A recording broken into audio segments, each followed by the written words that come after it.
Dumaan ka sa wall ko, napanood ko ang iyong video, tinapos ko hanggang dulo.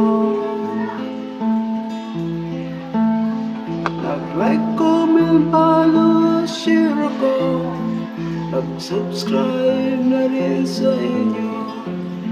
Sana ganun din ang gagawin mo.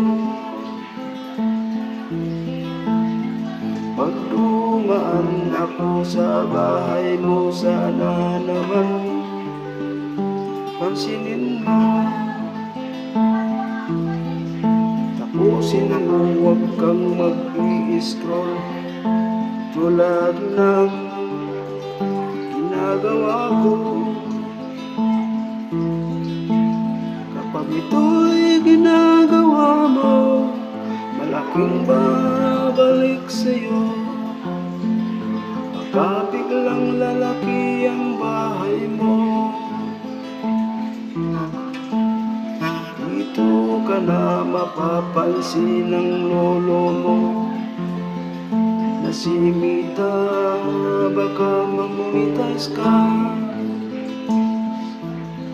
Dahil ikaw ay namimili, malim na vlogger, ikaw ay nagsuporta. Tama pala sabi nila, tama pala sila. Kaya ngayon ako'y namonetize na.